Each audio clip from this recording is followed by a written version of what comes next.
In a quiet suburban home in Manchester, England, a moment unfolded in 2019 that would challenge everything psychologist Dr. James Patterson thought he understood about consciousness and identity. 10-year-old Daniel Morrison stood in his family's living room, microphone in hand, and when he opened his mouth to sing, something impossible happened. The voice that emerged carried not just the melody of a Queen song, but the precise vocal inflections, the theatrical energy, and even the accent of Freddie Mercury himself. Daniel's mother, Claire, felt the room temperature shift. She'd heard her son sing before, but this was different. This wasn't imitation. This was recognition. The morning had started ordinarily enough. Daniel had been watching music videos with his older sister Emma when a Queen performance came on screen. He'd seen Queen before. What child in Britain hasn't encountered their music? But something about this particular performance stopped him cold. He stood perfectly still, his breathing shallow, his eyes locked on the screen. Emma noticed first. She called to their mother. By the time Claire reached the living room, Daniel had tears streaming down his face. "I remember this," he whispered. "I remember all of it. The stage, the lights, the feeling of thousands of people watching. I remember being him." Claire Morrison was a practical woman, a secondary school mathematics teacher who dealt in facts and verifiable information. She didn't believe in reincarnation. She'd never given serious thought to past lives or metaphysical phenomena. But standing there, watching her 10-year-old son describe in vivid detail the sensation of performing at Live Aid in 1985, a concert he'd never studied, an event he knew nothing about, she felt her certainty waver. Daniel described the weight of the microphone, the way the sunlight hit the stage at Wembley Stadium, the specific feeling in his throat as he sustained particular notes. He described conversations that had happened backstage, the texture of certain costumes, and most unnervingly, the physical sensations of the illness that would eventually claim Freddie Mercury's life. Dr. Patterson received Claire's email 3 weeks after that initial incident. He'd spent 15 years researching cases of past life memory in children, accumulating data that suggested something profound might be occurring in these cases, something that transcended simple fantasy or unconscious information gathering. Daniel's case stood out immediately. The specificity, the emotional authenticity, the physical manifestations. Dr. Patterson drove to Manchester the following week, his recording equipment carefully packed, his skepticism and curiosity balanced in equal measure. The first interview took place in a Morrison family kitchen, afternoon light streaming through windows overlooking a modest garden. Daniel sat across from Dr. Patterson, a slight boy with thoughtful eyes and nervous hands. Dr. Patterson began gently, establishing rapport, asking about school and hobbies and favorite foods. Then, carefully, he shifted the conversation. "Daniel, your mother mentioned you had some strong feelings while watching a Queen performance. Can you tell me about that?" Daniel's entire demeanor changed. His posture straightened, his hands stilled. His voice, when he spoke, carried a confidence that seemed to come from somewhere beyond his 10 years. "I wasn't watching it," Daniel said quietly. "I was remembering it.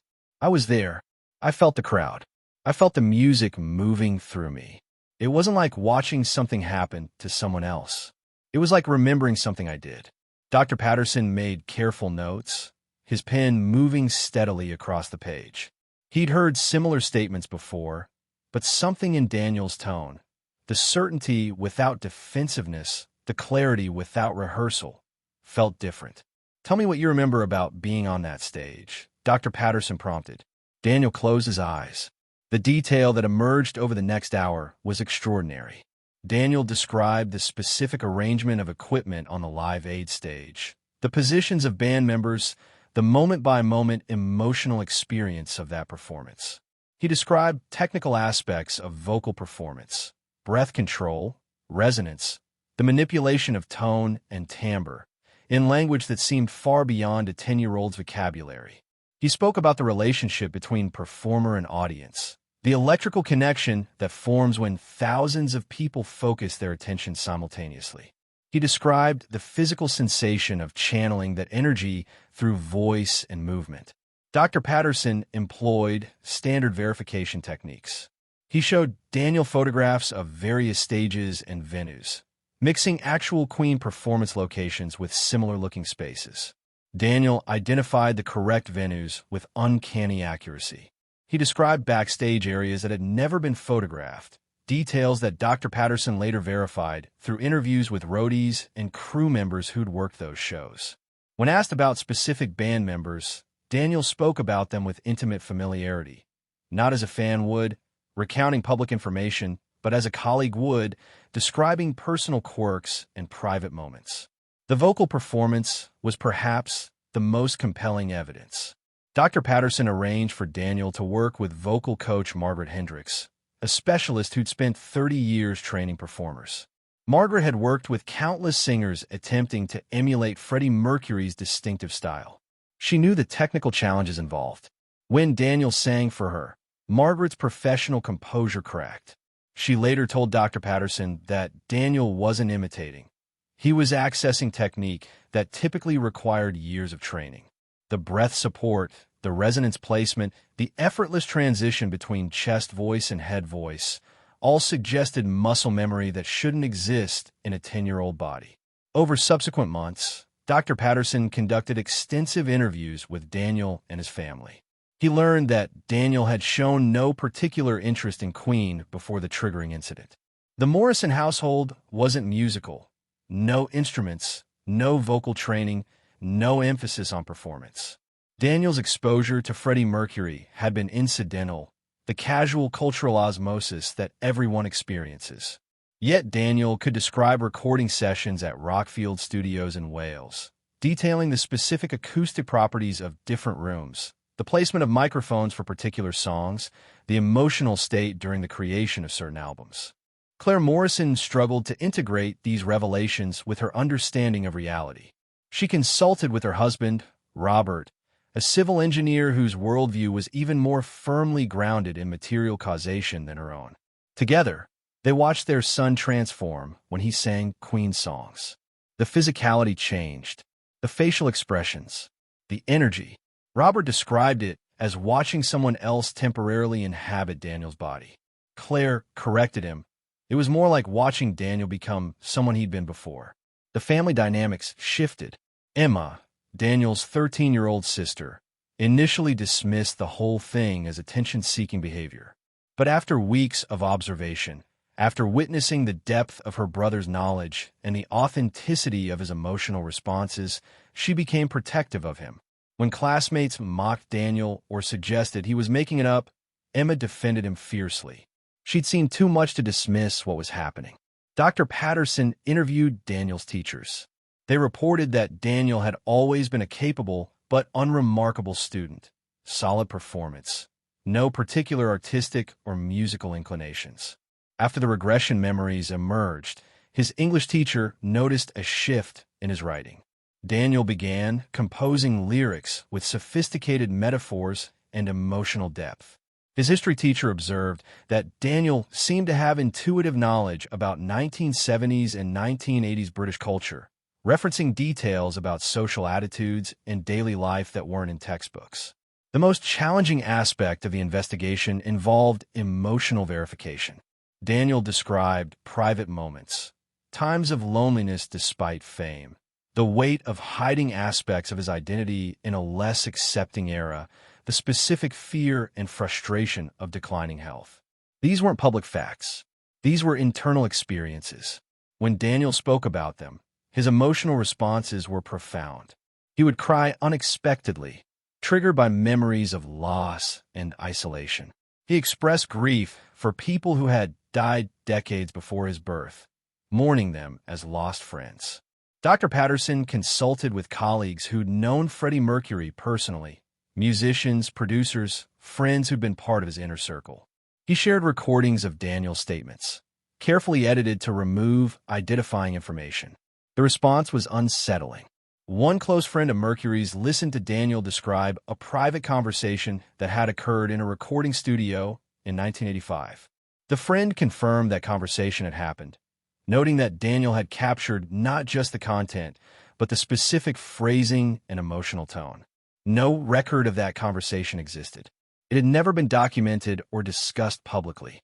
The physical health manifestations concerned everyone involved. Daniel began experiencing phantom pains in his throat and chest. Medical examinations revealed no physical cause, but the symptoms were real and distressing. Dr. Patterson consulted with psychiatrists specializing in somatic experiences. They confirmed that Daniel was experiencing genuine physical sensations, not psychosomatic symptoms or attention-seeking behavior. The pain seemed to be body memory, a physical echo of illness experienced in another life.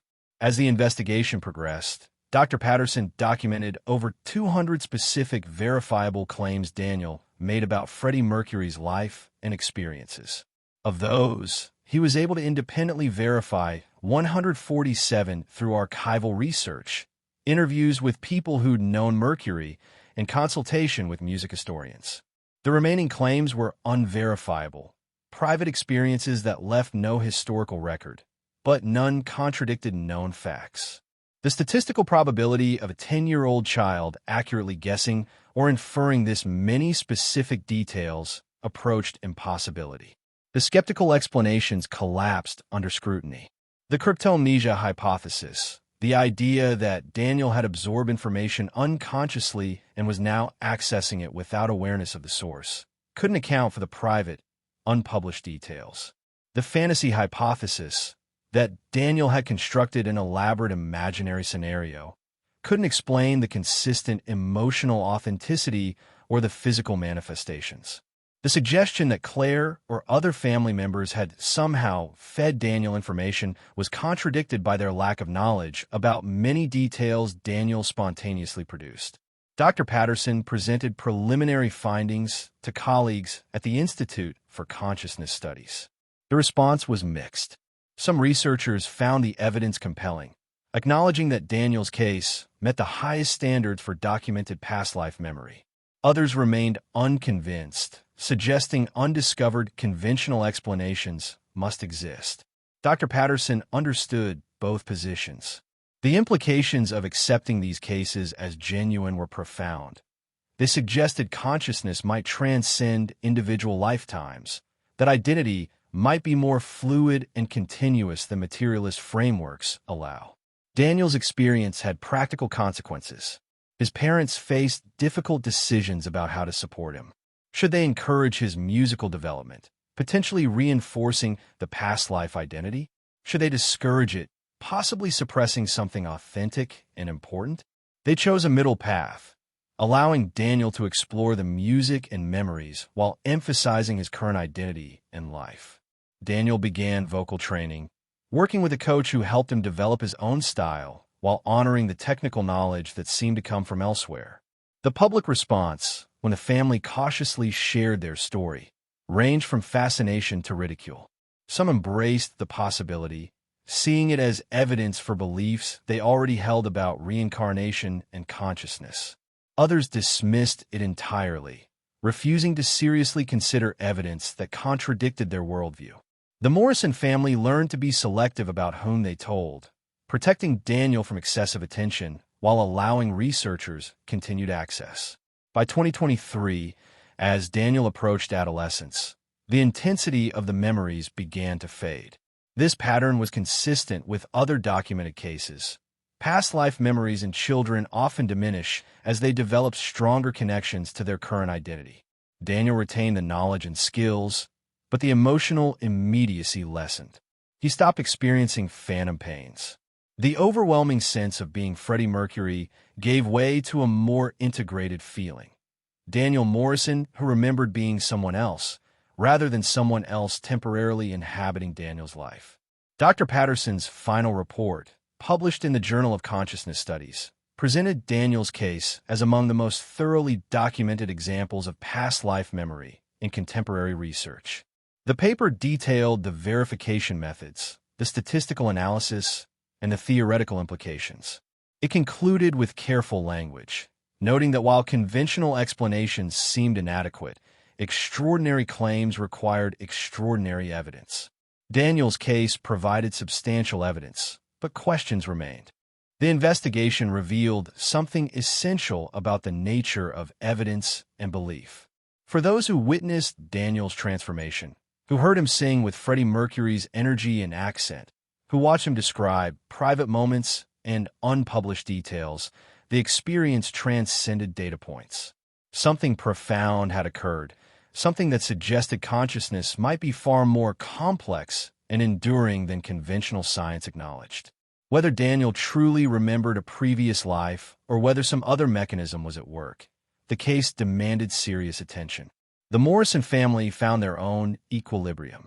Daniel continued his education, developed his musical talents, and built friendships with peers who knew him as himself, not as someone who might have lived before.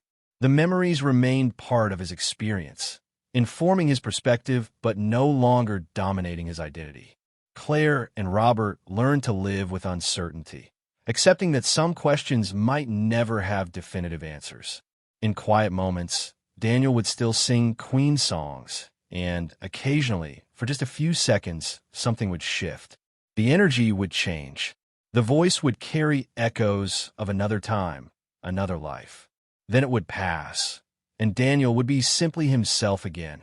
A boy in Manchester with an extraordinary story and a voice that carried mysteries beyond explanation. The investigation into Daniel Morrison's claims opened windows into questions that humanity has pondered for millennia. What is consciousness? What is identity? Do we persist beyond individual lifetimes? These questions remain unanswered, but cases like Daniel's suggest the answers might be more complex and more beautiful than we've imagined. They invite us to hold space for mystery while maintaining rigorous standards for evidence. They remind us that reality might be vaster and stranger than our current frameworks acknowledge. If cases like Daniel's intrigue you, if you find yourself wondering about the nature of consciousness and the possibility of memories transcending individual lifetimes, subscribe to this channel. We're committed to investigating these profound mysteries with both rigor and openness, examining evidence carefully while remaining willing to follow it wherever it leads. Join us as we continue exploring the frontiers of consciousness, documenting cases that challenge our understanding and invite us into deeper questions about who we are and what we might become.